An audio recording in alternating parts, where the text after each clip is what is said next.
is separate from the beast because America is considered that great ruler that sits upon the scarlet-colored beast.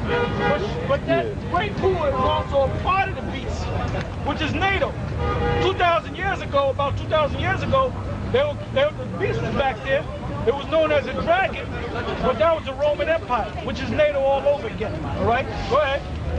Having 7 heads and 10 horns. Having 7 heads, they go to 7 heads and 10 horns. Go ahead. And upon his horns 10 crowns, and upon his head the name of blasphemy. Now we're going to jump down. Start from the third, read the third verse.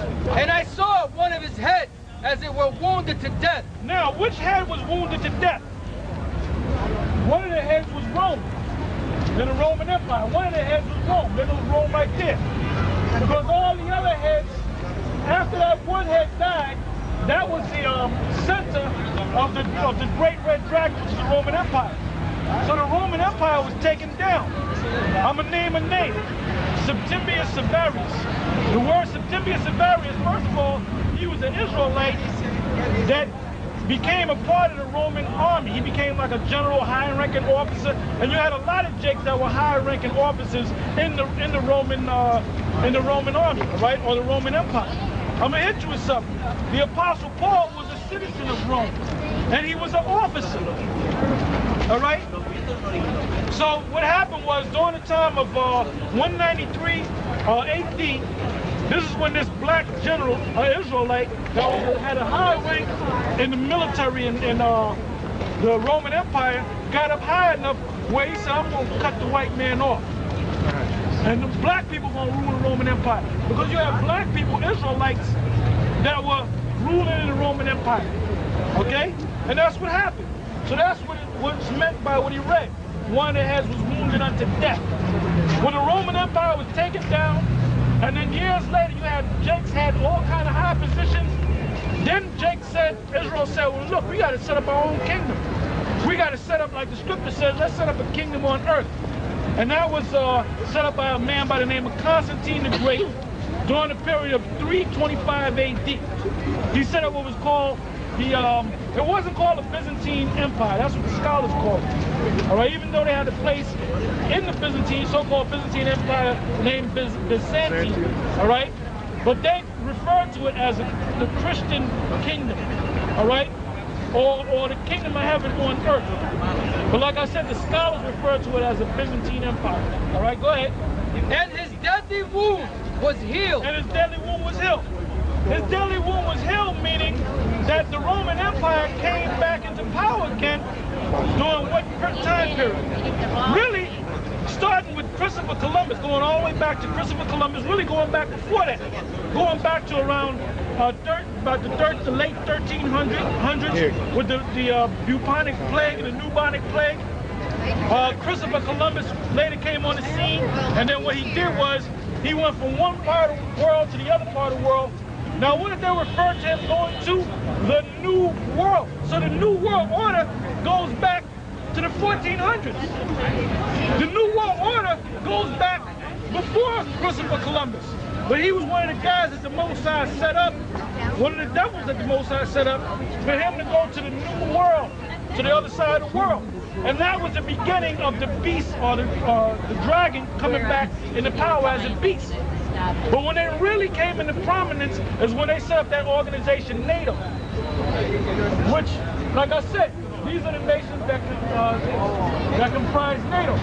You got Greece, Italy, Spain, France, West Germany, United Kingdom, which is England, Great Britain, Britannia, Portugal, Belgium, Netherlands, all European nations. The United States is a part of that, right? Now, if you go back to the members of the Roman Empire, the Great Red Dragon, it was the same nations. It was the same nations. Okay? Now, let's read on, brother. And third verse again. And I saw one of his heads as they were wounded to death, and his deadly wound. See, everything that I'm saying is all going to tie into that mark, the mark of the beast. Go ahead. And his deadly wound was healed.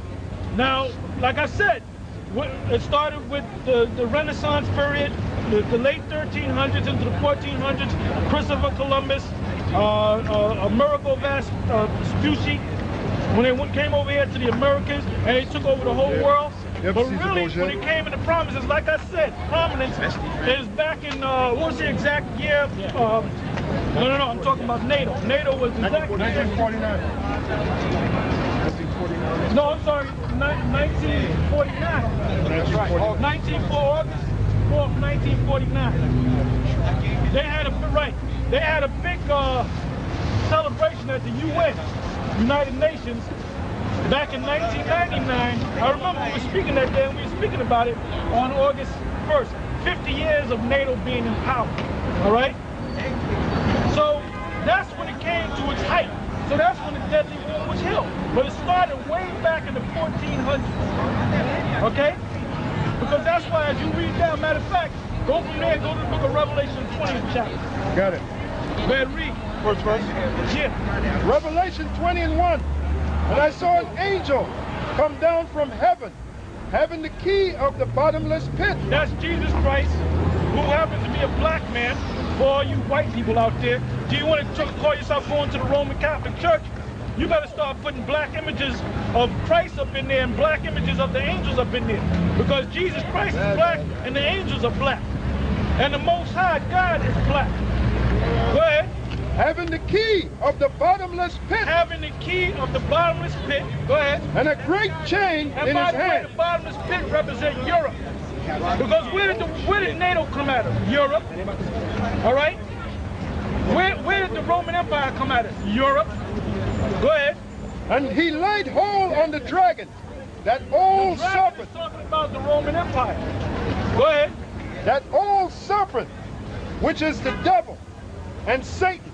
Go ahead. And bound him 1,000 years. And bound him 1,000 years. That's why I made the point of Septimius Severus. And by the way, there's the name Septimius Severus, and that's who's that?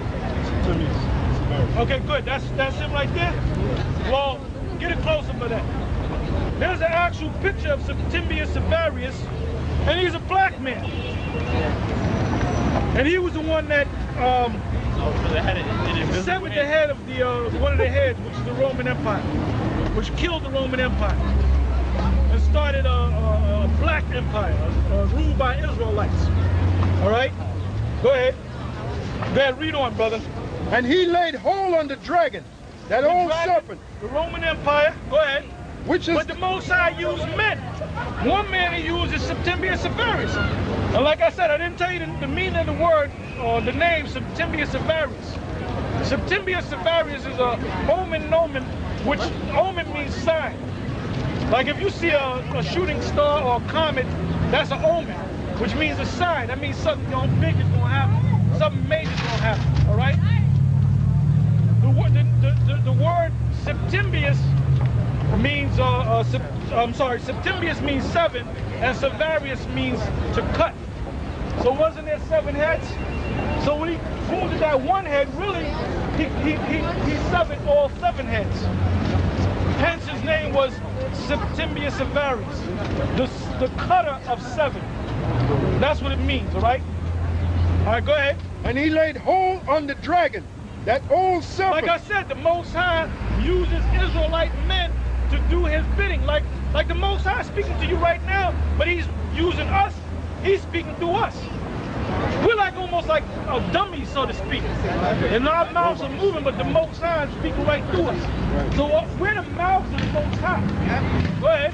And he laid hold on the dragon, that old serpent, which is the devil and Satan. Go ahead. And bound him 1,000 years. That 1,000 years now, when Constantine the Great established the Christian Empire on earth, that was on 325 AD. When did the Renaissance start? The Renaissance is when the so-called white, the word Renaissance means meaning back to, and Naissance from the French meaning born, or be born again. So the Renaissance means born again. Why did the white man refer to it as a Renaissance? Because they knew that they were in some type of power during the time of the Roman Empire, so they had to be born again. Hence, the deadly wound was healed. They were born again. Right. Okay? Because it was wounded to death.